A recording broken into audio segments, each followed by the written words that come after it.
Si Gilvan ay napakainit ng kanyang dugo dito kay Jericho dahil mababa ang kanyang tingin dito. Isa lang itong ordinaryong Palacios na nakapasok sa kanila. Nagpakilala kasi ito ng katulong.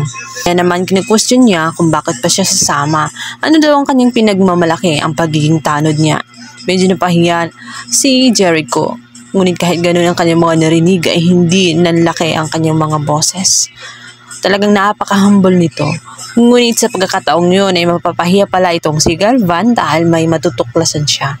Isang big revelation. Hindi lang pala basta-basta na Palacios itong si Jericho.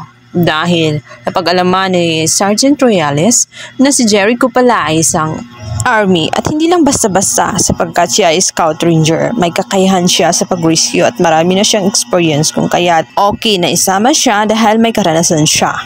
Kaya sa pagkakataong yun, walang nagawa si Gilvan.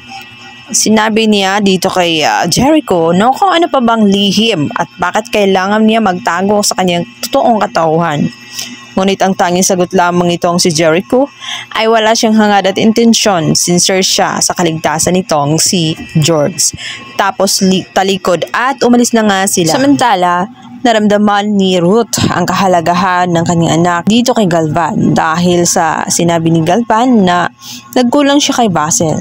Kung kaya't hindi niya hahayaan na isa na namang anak ay mawala pa sa kanya.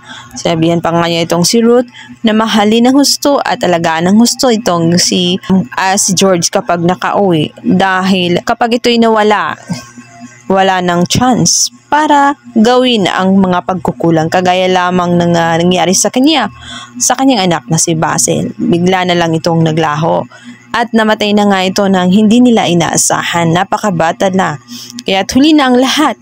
Kung nagsisiman siya sa pagiging makasarili niyang ama ay wala ng pag-asa na baguhin pa ang mga ito. Nga sa pangyayaring yon, nagkaayos ang pamilya ni Sam at nitong si George. Dahil sa totoo ang sincerity ng mag-inang si Sam at itong si Mercy. Sinabi nito na talagang sincere sila sa kalagayan nitong si George. Gusto nila na makauwi ito ng ligtas kaya anuman ang kanilang naging samaan ng loob ay pasintabi na lang muna nila. Ang mahalaga ay makauwi si George at ipagdasal nila na makauwi itong ligtas. At dahil doon ay napatawad ni Ruth pansamantala ang mga Castillo. Pansamantala silang naging magkakampi alang-alang kay George. Kahit naman pa paano ay may natitira pa rin pagmamahal sa puso ni Sam. May puwang pa rin sa kanyang puso ang kanyang best friend na ito ang si George. Hangad pa rin niya ang kaligtasan nito. Kung kaya't naisip na nga ng pamilya ni Castillo na pupunta sila sa simbahan upang ipagdasal ang kaligtasan nitong si George. Ngunit doon din pala mapapahamak ang isa sa pamilya nitong si Sam. Ang plano kasi nitong si Aurora na kitlin ang buhay ng kanyang inang si Marcy.